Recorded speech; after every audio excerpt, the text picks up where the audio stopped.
Welcome to Hacking Your Leadership. I'm Chris. And I'm Lorenzo. And welcome to this week's Thoughtful Thursday. Don't forget to follow us on Instagram at Hacking Your Leadership and leave us a review on whatever podcast platform you're listening to right now. On this Thoughtful Thursday, I want to do the same thing that we did last Thursday, which is kind of do some follow-up to the episode we had on Monday. We're in the middle of our Leader of Leaders series with the acronym SPACE. And on Monday's episode, we talked about the P of SPACE, which is personalizing the support.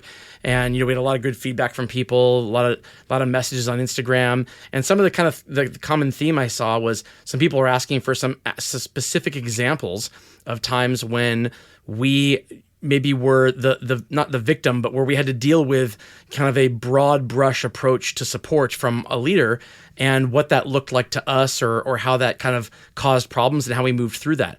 And so, Lorenzo, what are your thoughts about this? It's funny. I think they also probably wanted to hear about the times that we screwed this up. Yeah, I mean, maybe you might have to solo this because I've never screwed it up. Okay.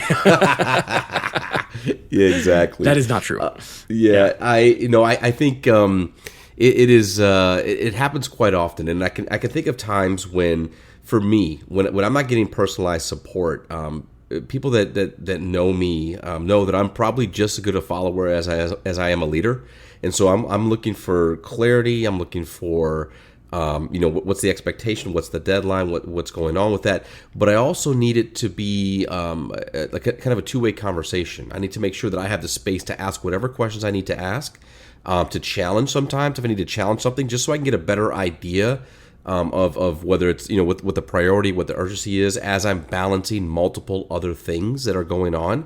And if I've been in conversations with leaders where they don't even give me the chance to it seems like they don't breathe when they're talking.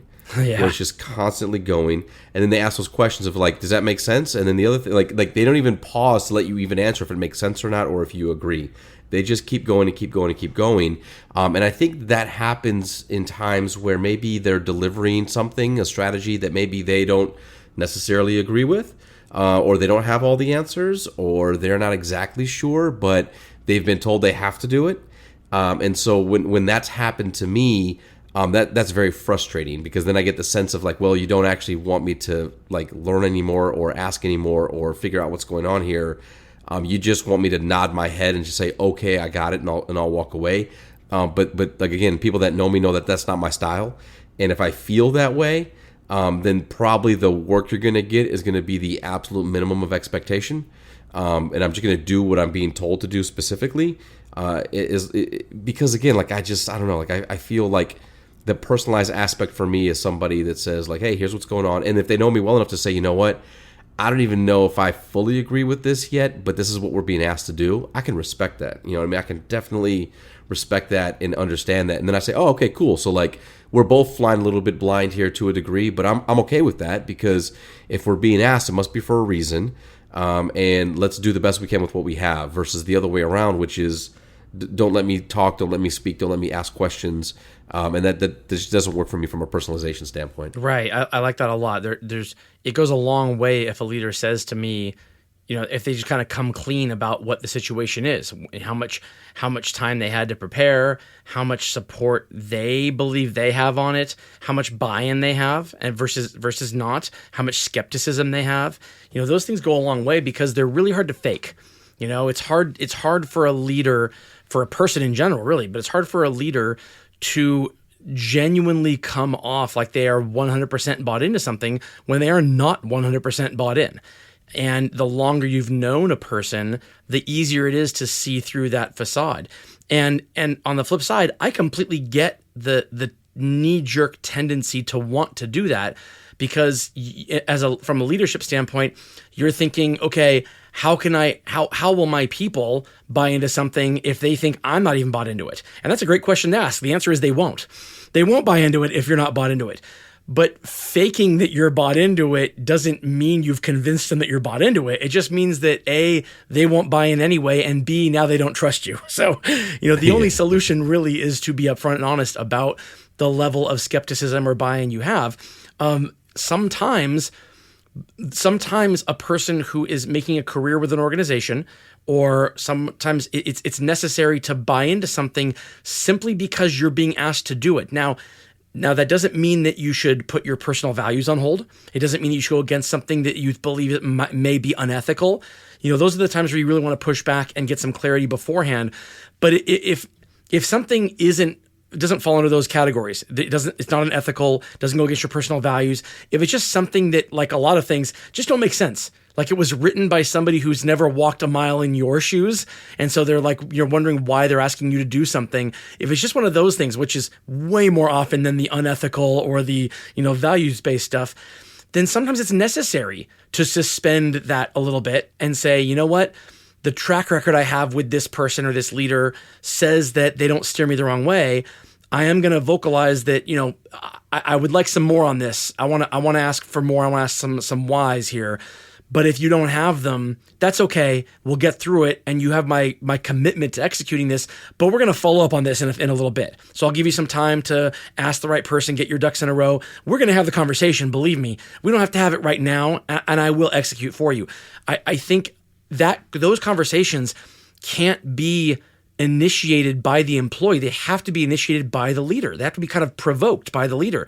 So when I have made a mistake in the past, it's been in not kind of coaxing that out of a person, not saying to a person, hey, just so you know, if you don't understand this, don't feel bad. I don't understand it as much either. This is what I think it is, and we're going to go forward. But I would ask you, please be in this with me and execute to the best of your ability. And if you have questions, ask me. Please do. If I don't have the answer, I will get them for you, but I may not have them in the moment. And I would still love it if I have your commitment and your buy-in to making this happen in the meantime, knowing that we will follow up and we'll have this conversation. So, I want to ask you, Lorenzo, in the instances that you alluded to earlier, when this has happened to you and you've not gotten that personalized level of support, I want to ask you, how did you address it? Did you pull the leader aside and say, we got to have a one-on-one? Did you call it out in front of a group of people and kind of put the person on the spot? Like there's different ways of doing this. So I want to ask you that. But first, I want to give it up to a word from one of our sponsors.